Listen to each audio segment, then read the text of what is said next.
Welcome everyone. Welcome to another market trap. I have with me, of course, Mr. Pankaj Pandey, who is head of our research, and this is going to be yet another interesting episode. I think pretty much everyone, including myself, we have been feeling as if this fall is never going to stop. It looks like pretty much 2 months down the line, we'll be discussing Nifty around 1,000 1,500 points, but hopefully that won't happen. Pankaj sir, what is the outlook from forming from here on? Hi, good evening, Vishu. I think this has been a week we would also want to sort of forget. Nifty has seen a cut of 2%. The broader markets has seen a sharper cut of 5%. Now, what is going on globally is that, see, there is a lot of anxiety towards what Trump is going to do, and Trump has been talking a lot of, so he talks a lot and he's been sort of saying a number of things. So that is keeping on the markets on the edge, and which is why if you look at dollar index keeps on appreciating, and whereas rupee keeps on sort of depreciating. And it's not only the Indian rupee which is under pressure; a lot of currencies are under pressure. Now, thing is that for markets to sort of change, I think the dollar index is at one extreme, and it is clearly sort of figuring out or clearly telling us that whatever Trump is saying is going to be delivered, which is where I think we would have a disconnect, because our sense is that it is very difficult for Trump to walk the talk on all the things which he has been talking. And that is where we would expect some kind of a reversal in the dollar index. And possibly that could sort of bring some bit of a relief rally. And in between, you have result season, so you will continue to see stock specific moves. And I think the other thing is that we have budget, so obviously budget is also going to sort of get factored in. But at this point in time, I think the center stage is taken by the Trump's announcement, and we have still one more week to go, and which is why we have seen such a kind of a volatility in the market. One more interesting thing is that, see, when you look at, we are sitting at last year election results for 23,300 kind of Nifty levels. From there on, we had a rally, and of that rally, we have corrected about, I think, 61 odd percent. So technically, we are at a good level. But only thing is that uh, overall sense is that possibly the market is going to consolidate in this 23,300 to 23,900 kind of a range. But yes, this selling has been sort of a bit intense, and largely markets in a oversold situation. So I think any bit of a change there in the next few weeks possibly could change the complexion of the market, bringing some bit of a relief rally as well. But having said that, I think we are also keeping our fingers crossed for the next one week, and I think things are going to remain edgy, or markets are going to sort of carry a lot of anxiety even the next week as well. Absolutely. I think one more fear which has gripped the market, so let's call it a rumor that has gripped the market, is the HMPV virus. Pretty much everybody was talking, some people on social media were even attributing the market fall to HMPV. What's your on it? How relevant is it? Is it really another COVID in the making? And are we going to see yet another fall like COVID because of this? So I think my experience suggests that a particular event does not scare the market twice. So I think we have already seen enough of scare and correction coming because of COVID. So this particular virus, I think overall our sense is that it is largely the concerns are overblown. Now, as per doctors across the world and other experts, this virus is nowhere near to COVID in terms of spread or in terms of severity. In fact, COVID was discovered only when it sort of happened, whereas this virus has been discovered in 2001 only. And typically in winter season, China experiences more cases of these, and you really do require specific medications for this. I think this is only fatal when you are undergoing or you have a weak immune system. So patients who are having cancer, or children who are below 2 years of age. So from that perspective, I think the concerns from this virus is overblown. I think market is correcting for Trump-related anxiety rather than this virus in particular. Absolutely. How do you see the market participants reacting to this? How have particularly retailers, let's say, or mutual funds, been seeing the activity during this downfall? I think if you look at the domestic inflows, continue to hold very good. Seen in terms of MF flows is it came in at a record high of 41,200. And prior to that, November, it was 36,000. Obviously, you had a lot of NFOs being launched. So 11,400 crores of NFOs were launched. From that perspective, month on month, there's a marginal dip. But I think the highlight is that when you look at inflows in the mid cap and small cap are at a new high. We've seen mid caps collecting about 5,100 odd crores. This number was 4,900 crores. And I think in the small cap, it was 4,700 crores compared to 3,800 crores. I think the sad part is that while large caps is offering more comfort, is lesser volatile because of its inherent nature. The inflows in the large cap is actually come down from 2,500 to 2,000 odd crores. So I think somewhere down the line, I think the domestic preferences again largely towards thematic funds or the mid caps and the small caps. SIPs sort of continue to do well. So we are yet seeing a new high of about 26,459. So from that perspective, I think domestically liquidity has been pretty good. And we are quite hopeful of the perspective that this is one of the few trends which are going to persist for a very long period of time and possibly will lead to more sustained gains for the market over a period of time. Obviously, it does not mean that it is going to take the markets higher every month. But this is one of the most structural positives trend which we are observing, which is what we would want to call as equitization of financial holdings. Absolutely. I think another big news this week was the starting of Q4 FY25 results with TCS coming out with its results. And results were interesting to say the least, I guess. What's our takeaway from it? Oh, yes. So I think TCS, if you look at, is the only large cap within the IT pack, which is sort of corrected about 10 odd percent in the recent past, and which is why you're seeing a positive momentum, especially on Friday.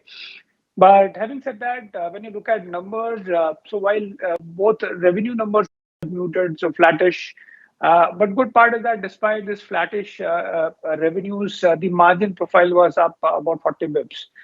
And I think TCV also came out with good at 18.5% kind of a jump quarter on quarter and 26% YY.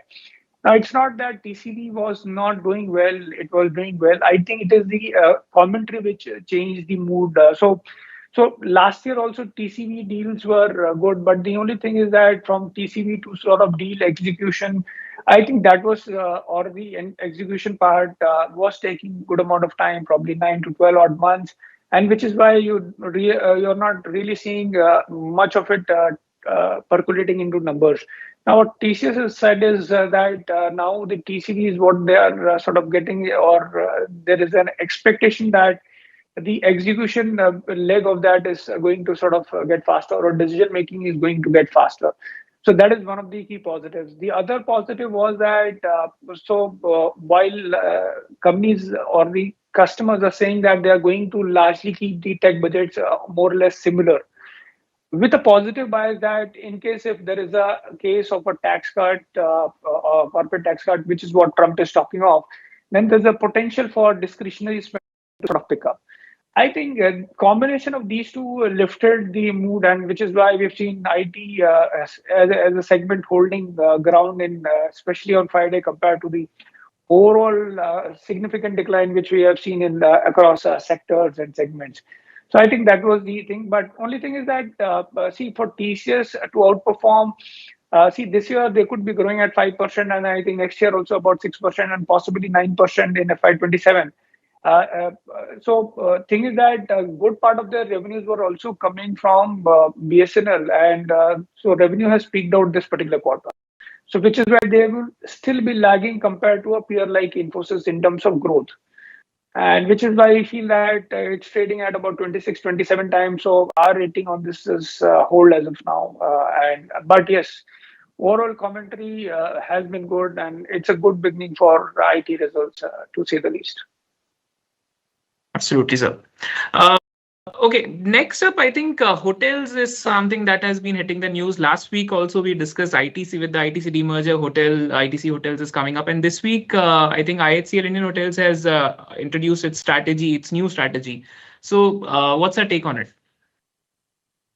Oh yes, so I think premium end of the market is doing phenomenally well, and Indian Hotels has been one stock which has done phenomenally well in the last 4 5 years, especially post COVID. I think this is one stock which has done very good, and they've come out with a strategy for 2030. So from aspiration to acceleration is what they're saying. So in this period, what they're looking to do is that they will sort of double the hotel portfolio. They'll do 2x of net revenue, so from 7,000 odd crores to 15,000 odd crores.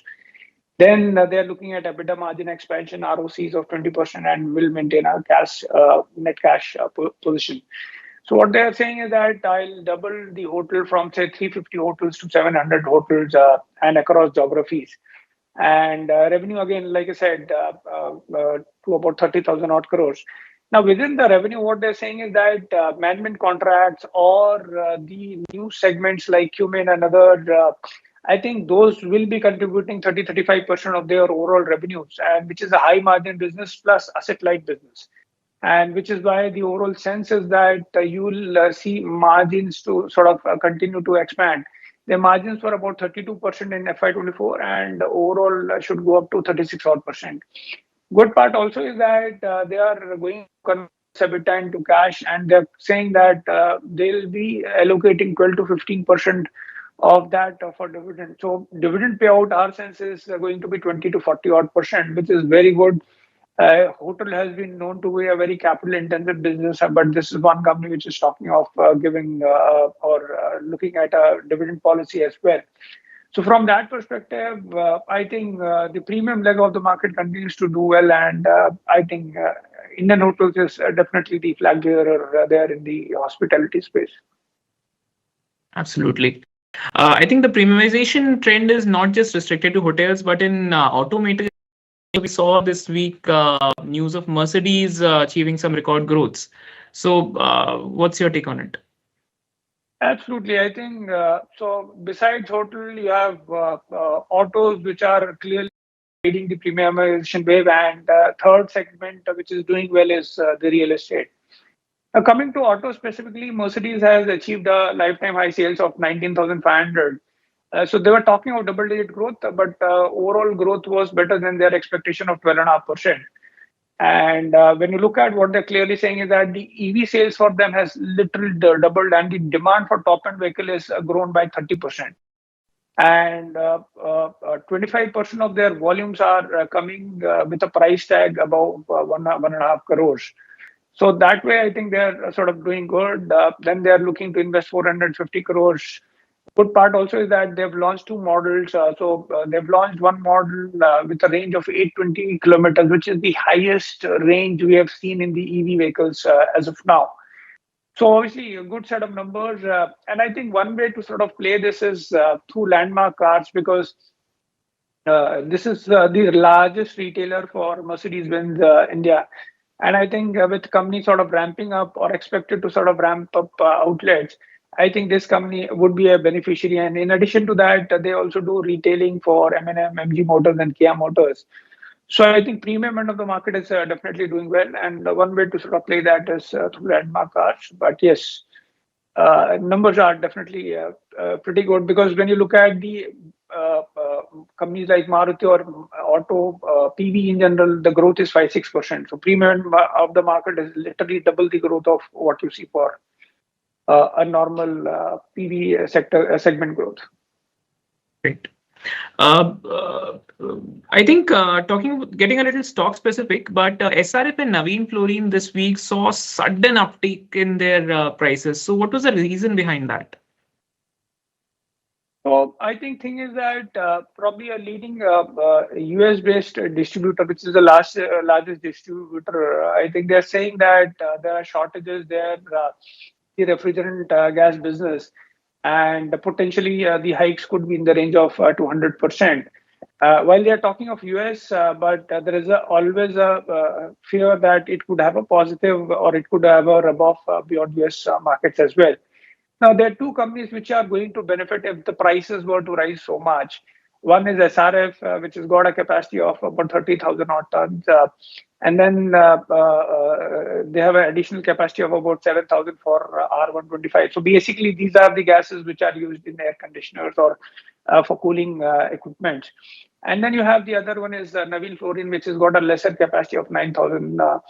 Now, if the prices actually go up by even $1, the delta for SRF is in the tune of say 250 odd crores. Quarterly EBITDA for SRF is somewhere about 500 crores, and for Navin it's about 70 crores. Now, whether the prices go up by $8 to $10 remains to be seen. But yes, I think markets are taking this with a very guarded, positive way, and which is why I've seen a sharp appreciation in this. But whether this will happen across global markets remains to be seen. But yes, this is one development which can be positive for the stock, because this was one of the few segments we were, or any industry in general was not really bullish upon. But that way, I think it is coming as a quite a big positive surprise for SRF and Navin. Absolutely. What are our expectations forming from the banking sector for the upcoming quarterly results? I think one is credit growth is soft to 11.5%. And then there is a pressure on unsecured loans or growth in unsecured loans or NBFCs or loans given to NBFCs. And every quarter we have seen banks witnessing a margin pressure of 4 to 5%. I think this quarter is going to be a similar. So full year, there could be a margin pressure of 15 to 20 bips. Now, good part is that for bigger banks, you are not seeing asset quality concerns. What you are seeing asset quality concerns in certain pockets, and which is why I think banking has not been doing so well at this point in time. So again, softer quarter from that perspective. But I think we had one result coming from a NBFC called Irida. Now, this company came out with good set of numbers. When you look at AUM growth was 36%, then you had disbursement 25%. The NI also grew in line with about 39 odd percent. Margins were sort of steady at 3.3%. But what came as a negative surprise was a 50 bips jump in the quarter-on-quarter gross NPAs from 2.2 to 2.7%, and which is why stock has sort of reacted, which is a surprising, because this company operates in a segment like solar, hydro, and all other related energy segments. So we are also trying to sort of figure out that, but I think the numbers, especially on the asset quality, has been a bit of a concern. Though we don't see structural challenges there, but yes, there could be a case of one-off there. And I think since the overall structural outlook there is quite good, so we continue to remain positive on the stock. But yes, quarter-on-quarter uptick in gross NPA is definitely not likable. Right. And moving on to, of course, our most awaited segment of the week, Hidden Gem. Which will it be this time? So what I've been of late recommending is sectors which are out of flavor. So steel is again a sector which is out of flavor because what we are clearly seeing is that the steel imports are at a 8-year high. Their steel prices are at a 4-year low. So with that in perspective, I'm recommending Jindal Steel and Power with a target price of 1220. Now, good part for this company is that there are 2-3 things which we are liking. One is this company is executing a capex of 31,000 odd crores. So they are literally expanding their capacity by 65%. Now, JSPL was a known player on the long side, and now with this kind of a capex, this will be a company which is also moving on the flag side. So they are sort of balancing their portfolios. The other thing is that they're quite very well integrated backwards. So they're 60% integrated from iron ore perspective and about 100% integrated from a thermal coal perspective. And also good part is that when you look at in terms of the sensitivity, because since the steel imports are at an 8-year high, there is a expectation that the government might come up with some kind of a relief or safeguard duty. So even with a 5% safeguard duty, the profit could inch up by 17 odd percent, so which is what we are also liking. The other thing what we are liking about this company is that despite this aggressive capex, their debt to GDP is quite good at 0.4%.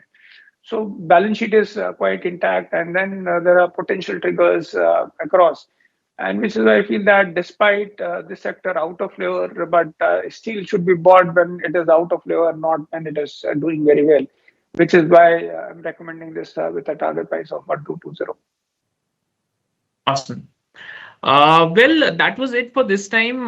Thank you so much, everyone, for watching. Thank you so much, Pankaj sir, for your time. If you have any questions, viewers, you can put them down in the comments and we'll try to get back. Once again, happy weekend. We'll see you next time. Investment in securities market are subject to market risk. Read all the related documents carefully before investing.